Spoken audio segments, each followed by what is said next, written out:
Apollo hospitals వీటి గురించి తెలియని వారు ఉండరు. అయితే మనతో ఈ రోజు heart surgeons senior cardiac surgery Jaydeep Kumar Trivedi doctor గారు ఉన్నారు. మేడం భార్గవి గారు ఉన్నారు.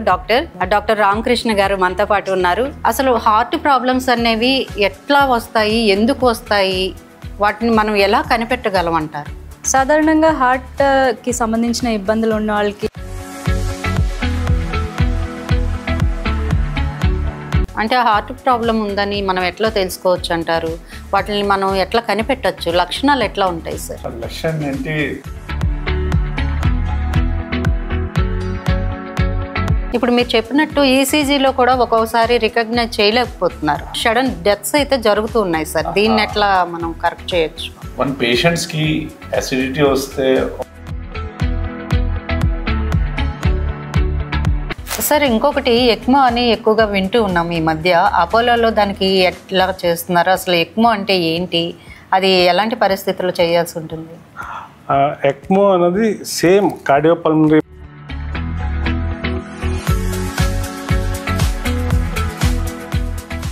Welcome to VST news. నేను Mahalakshmi.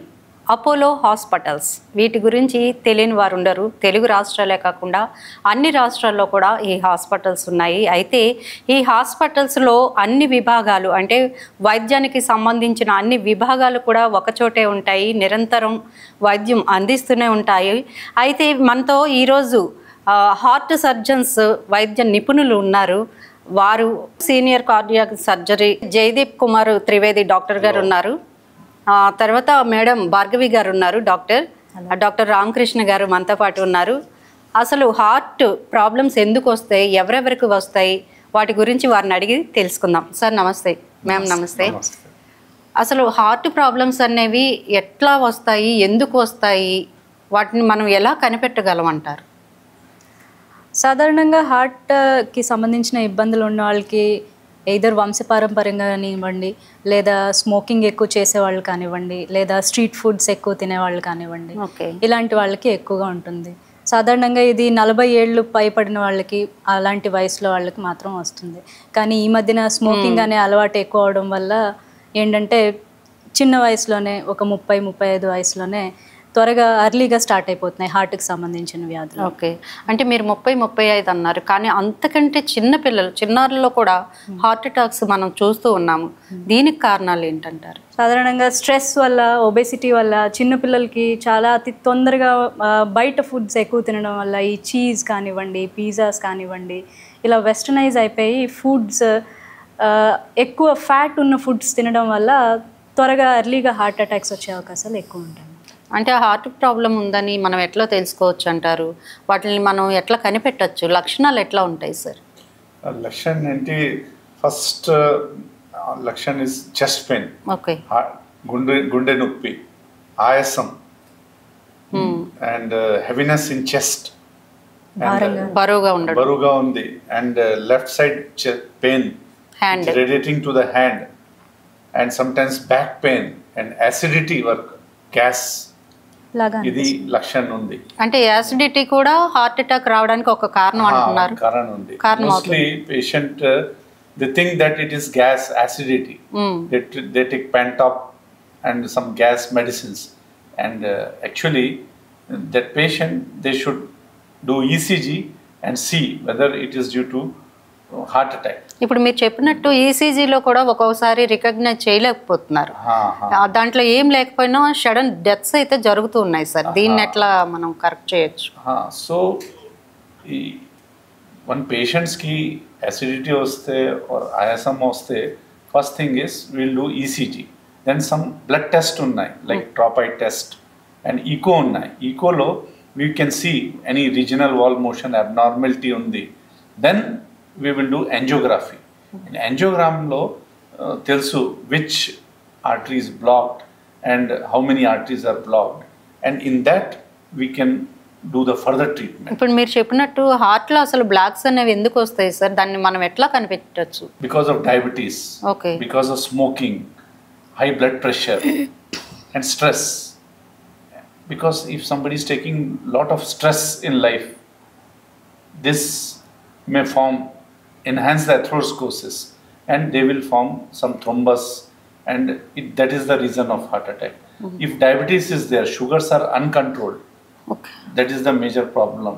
Like hypertension, if for long time blood pressure is uncontrolled, it can lead to heart attack. So ఇది మేజర్ ప్రాబ్లమ్స్. హార్ట్ అటాక్ వచ్చిన తర్వాత వెంటనే చేయాల్సిన పని ఏంటి సార్ మెయిన్గా? అంటే హాస్పిటల్కి తీసుకువెళ్ళే లోపు గోల్డెన్ అవర్ అని ఒకటి ఉంటుంది కదా, అది దానికి మనం ఏం చేయాలి? Correct. If somebody is having ఈ symptoms within 6 hours they should reach to the hospital.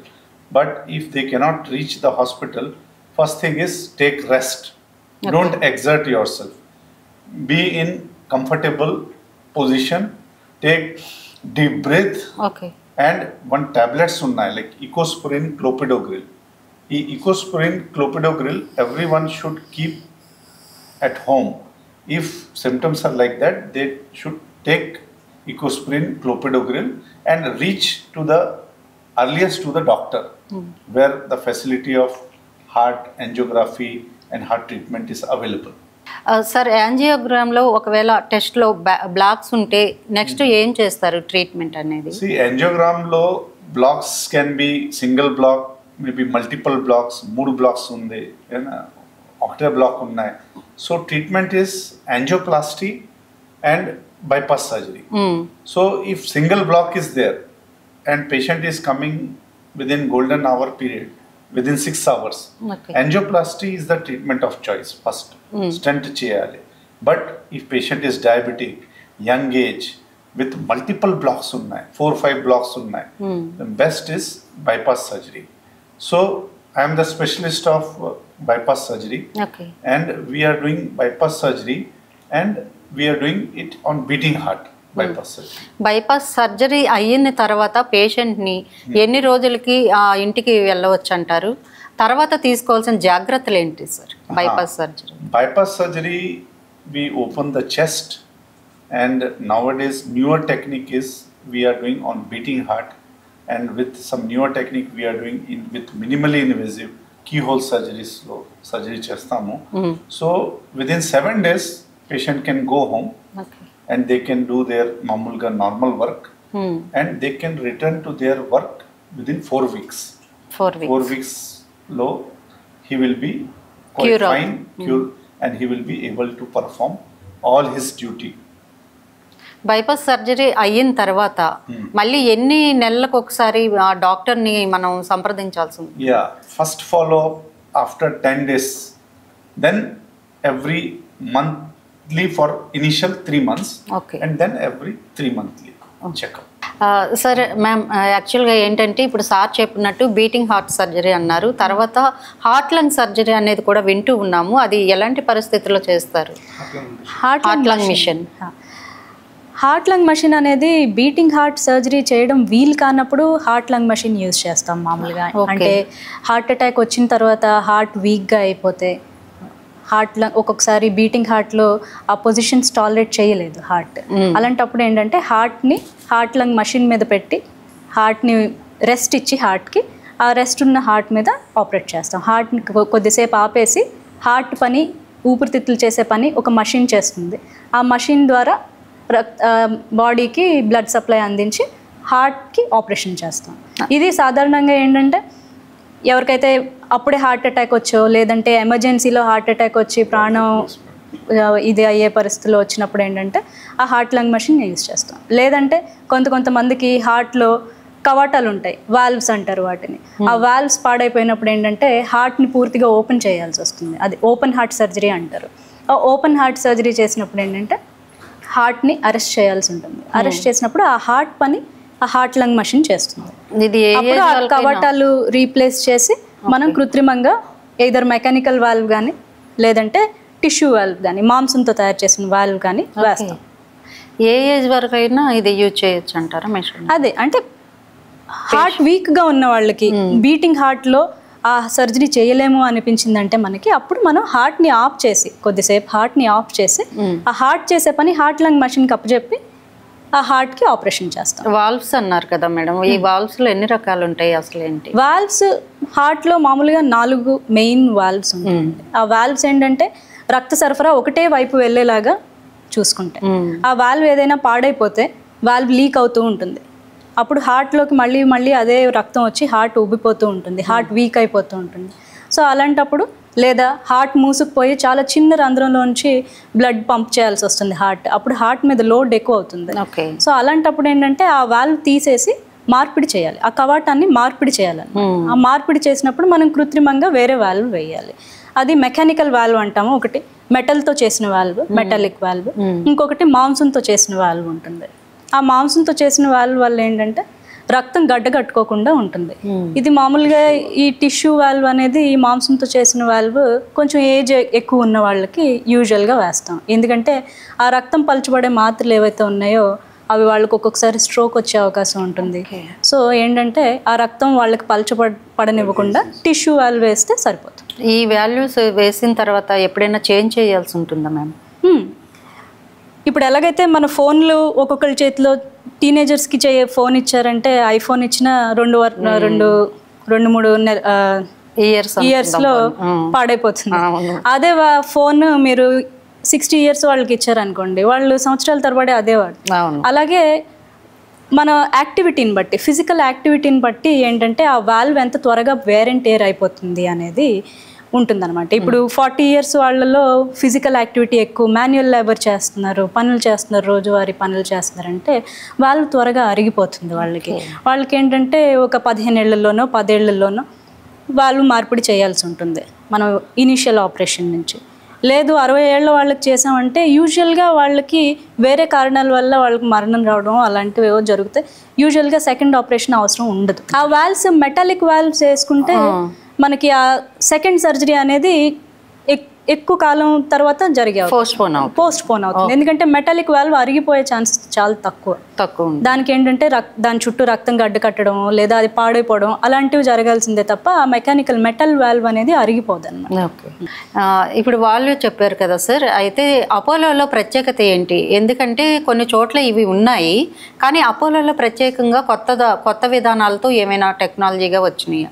Yeah, in Apollo nowadays most of the valve replacement we are doing with minimally invasive cardiac surgery, that is called mixed cardiac surgery. We are doing aortic valve replacement and then only 2-3 centimeter incision lo idi chestamu valve replacement. Idi kotta technique ochindi, idi minimally invasive cardiac surgery, mixed surgery. So mixed surgery lo mitral valve replacement చేస్తాము, aortic valve replacement చేస్తాము. లోపల tumour ఉంది heart లోపల, ఈ tumour తీసిస్తాను small incision నుంచి, and hole ఉంది లోపలికి, ఈ హోల్లో క్లోజ్ చేస్తాము with key hole incision. So ఇది our newer technology in cardiac surgery which we are doing. Okay sir, ఇప్పుడు ప్లాన్ చేసుకునే సిఏబీజీకి, ఎమర్జెన్సీ సిఏబీజీకి ఏమన్నా తేడా ఉంటుందా? Okay, elective CABG is when patient has come for surgery, they are not in emergency situation, not in dying situation. So in అపోలోలో most of the surgeries we are doing elective surgeries, and our results are 99.9% successful. Idi difference undi. Once patient comes electively, we are also chala happy to do surgery because results will be success rate ekku undi. 99.9% success undi, only 1%, 0.1% failure ki chances unnai if elective CABG ki. Emergency lo vaste, like in emergency situation patient కి heart pumping తక్కువ ఉంది, patient కి heart లో ఎంత ఎక్కువ heart attack వచ్చిన తర్వాత wall leak కూడా వస్తుంది, వాల్ రప్చర్ ఉంది. సో ఈ సిచ్యువేషన్ లో రిస్క్ ఎక్కువ ఉన్నాయి. That 1% risk converts into 20% risk. So when we are doing electively, patients success rate plus ఫ్యూచర్లో కూడా చాలా సేఫ్ ఉంది. Okay, for life long it will be working. అంటే హార్ట్ అటాక్ బారిన పడకుండా రక్షించే chances. But if they are coming in emergency and ఈ సిచ్యువేషన్లో పంపింగ్ తక్కువ ఉంది, పేషెంట్స్ హార్ట్ చాలా వీక్గా ఉంది, so risk increases when we do in emergency situation. Okay sir, ఇప్పుడు ఏ సర్జరీ అయినా మత్తు ఇవ్వంది పని జరగదు, కానీ చాలామంది భయపడుతూ ఉంటారు. అసలు సర్జరీ అనగానే మత్తు ఎక్కకుండా ఒక్కొక్కసారి ఇదవుతూ ఉంటుందని. మరి బైపాస్ సర్జరీ ఎంతో ముఖ్యంగా మనం చూస్తూ ఉంటాం. ఈ సర్జరీకి ముందు తర్వాత ఎట్లా ఉంటుంది, మీ పాత్ర ఏంటి దాంట్లో? ప్రతి బైపాస్ సర్జరీకి ముందు మనం పేషెంట్ రిస్క్ స్కోరింగ్ అనేది ఒకటి చేస్తూ ఉంటాం ఈ రోజుల్లో. యూరోస్కోర్ 2 అన్నది మనం ఇప్పుడు ఫాలో అవుతూ ఉన్న విధానం అనమాట. అంటే మనకి ఒక పేషెంట్ బైపాస్ సర్జరీకి వచ్చినప్పుడు అనస్థీషియా కానీ, ఆపరేషన్ తర్వాత ఐసీయూకి వచ్చినప్పుడు కానీ, తర్వాత అవుట్కమ్ ఎలా ఉంటుంది అనే దాని మీద మనకి ఈ యూరో స్కోరింగ్ సిస్టంలో మనకు తెలుస్తూ ఉంటుంది. అందులో మనకి మైల్డ్, హై రిస్క్, ఎలా రిస్క్ అన్నది ముందే మనం చెప్పగలుగుతాం అన్నమాట.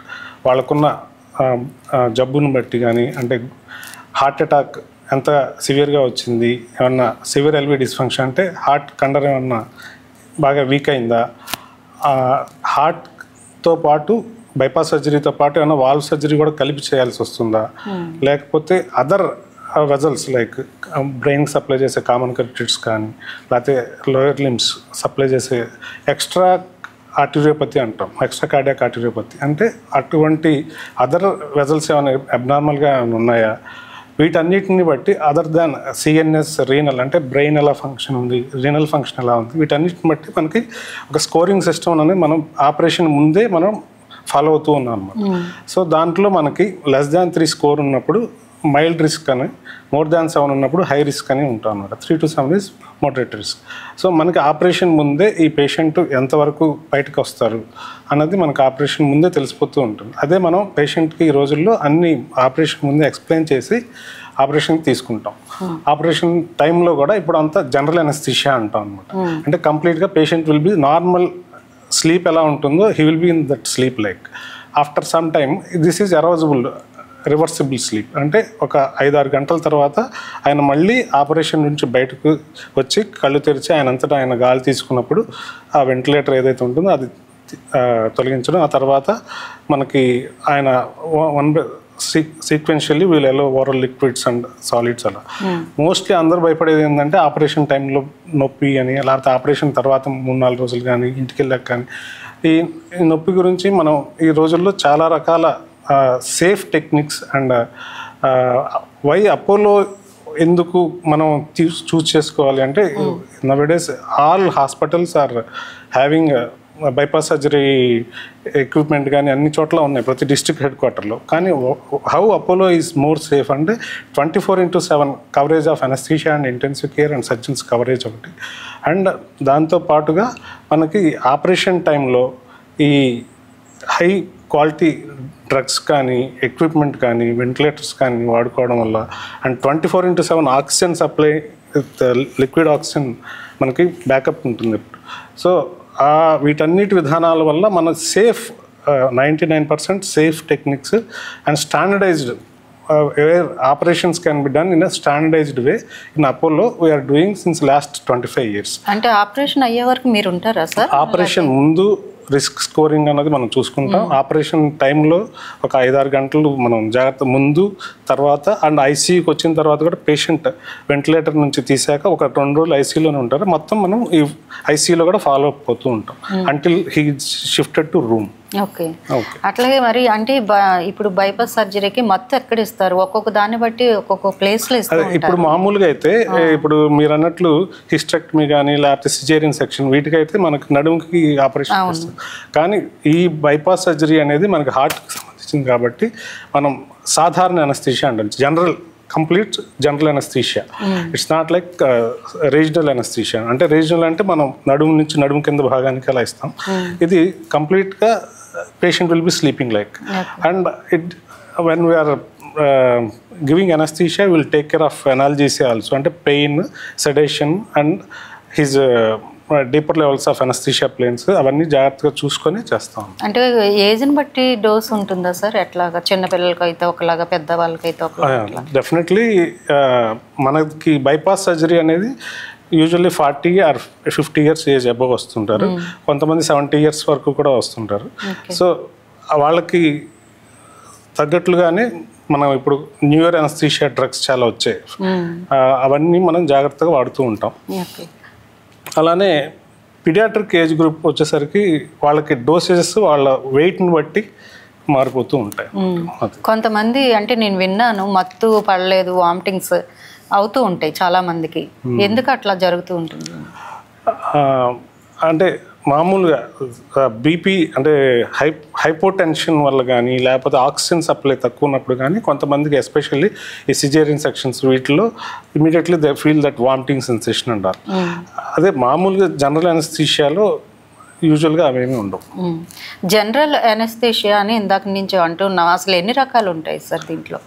మామూలుగా బైపాస్ సర్జరీకి మనం జనరల్ అనస్థీషియా ఇస్తాం. And remaining nowadays regional anesthesia we are for other surgeries like any surgeries below the level of umbilicus anamata. Ante mana emantam orthopaedic surgeries కానీ, నీ రీప్లేస్మెంట్ సర్జరీస్ కానీ, సిజేరియన్ సెక్షన్స్ కానీ, వీటికి ఇంకా lab surgeries కానీ, లేకపోతే ఈ heart and chest ఏదైనా అంటే మనకి సిటీవీఎస్ సర్జరీస్ వీటన్నిటికీ జనరల్ అనస్థీషియా ఇస్తూనే ఉంటారు. సార్ ఇంకొకటి ఎక్మో అని ఎక్కువగా వింటూ ఉన్నాం ఈ మధ్య, అపోలోలో దానికి ఎట్లా చేస్తున్నారు, అసలు ఎక్మో అంటే ఏంటి, అది ఎలాంటి పరిస్థితుల్లో చేయాల్సి ఉంటుంది? ఎక్మో అనేది సేమ్ కార్డియోపల్మనరీ బైపాస్ మెషిన్ యొక్క మీనియేచర్ ఎఫెక్ట్ అనమాట. ఇప్పుడు మనకి ఒక హార్ట్ లంగ్ మెషిన్ ఏదైతే ఉందో సేమ్ ఫంక్షన్ వితిన్ ఒక 6 అవర్స్లో మనం తీసేస్తాం బైపాస్ సర్జరీ తర్వాత. అదే ఫంక్షన్ మనం ఒక 1 వీక్ 1 మంత్ వరకు కంటిన్యూ చేయాల్సి వస్తే దానికి మనకి ఈ ECMO machine extra corporeal membrane oxygenation అంటాం అనమాట. ECMO full form. Extra corporeal అంటే outside body, membrane oxygenation అంటే మనకి కావాల్సిన ఆక్సిజన్ సప్లైని పంపింగ్ని హార్ట్ అండ్ లంగ్ ఫంక్షన్ ఏదైతే మనకి హార్ట్ లంగ్ మిషన్ చేస్తుందో ఆ ఎక్మో మిషన్ ద్వారా మనం ఇది చేస్తాం అనమాట. సో అది దానివల్ల ఏంటి అంటే ఇప్పుడు మన కోవిడ్ టైమ్స్లో కానీ లేకపోతే ఇప్పుడు H1N1 కొన్ని లంగ్ ఇన్ఫెక్షన్స్ కానీ లేకపోతే హార్ట్ అటాక్ వచ్చి ఇమీడియట్గా అరెస్ట్ అయ్యి హాస్పిటల్కి వచ్చి విట్నెస్డ్ కార్డియాక్ అరెస్ట్ అంటాం.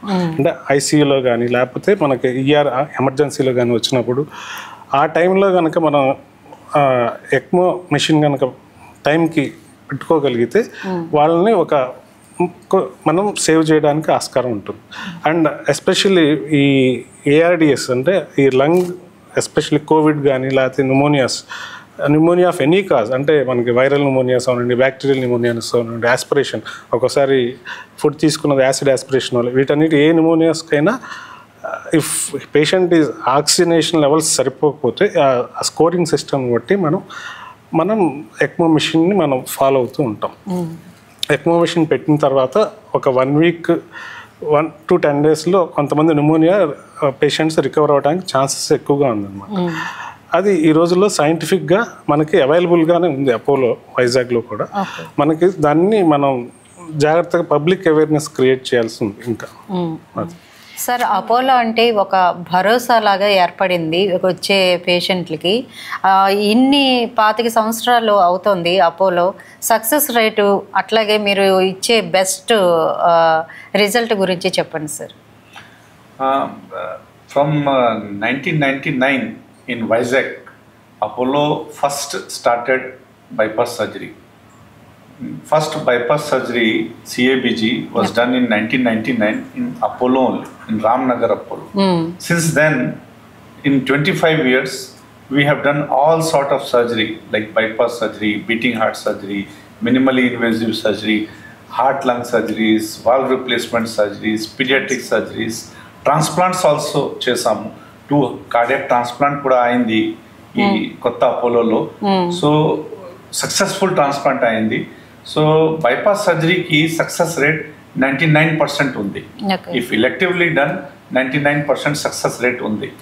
So every monthly 25 to 30 surgeries చేస్తాము ఈ కొత్త అపోలోలో, అరిలోవా అపోలోలో, with almost success 99% success rate.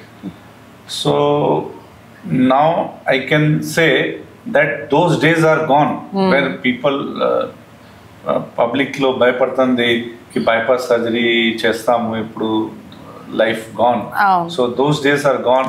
Now bypass surgery is very safe and it is very, because of newer technology and because of lot of equipments available and facilities which are available in Apollo, like our anesthesia, our supporting staff, it is so safe and simple that I can assure you that nowadays bypass surgery 99% success only.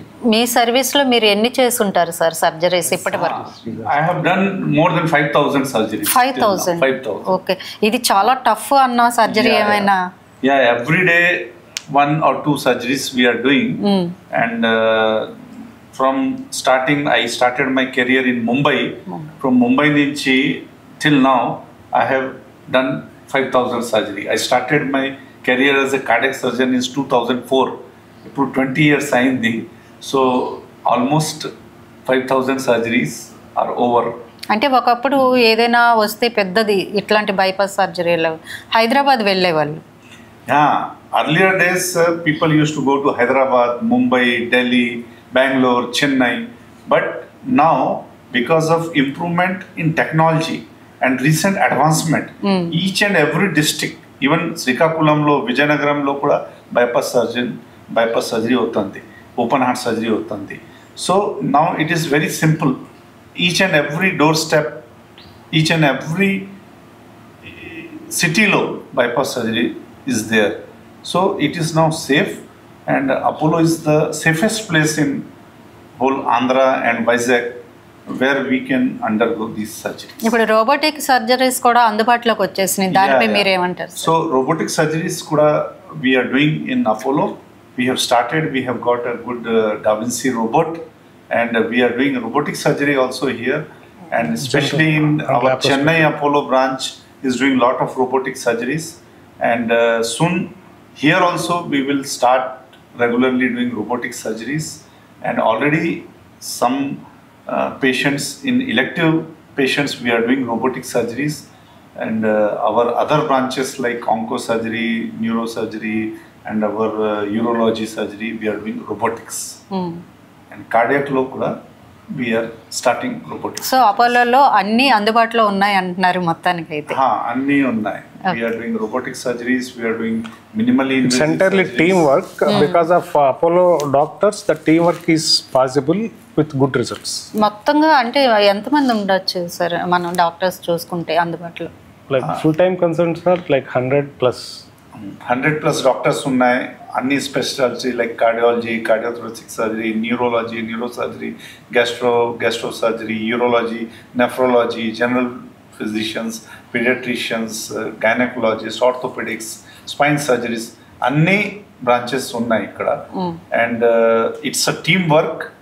In even bypass surgery is not a single person's not job. Only surgery and this administration and other like equipment, biomedical staff and maintenance, oxygen, liquid oxygen tank, and 24/7 for them also it will be a hectic job. Like power supply, all this. Power supply ఏంటి sir అది? Like electrical. Okay.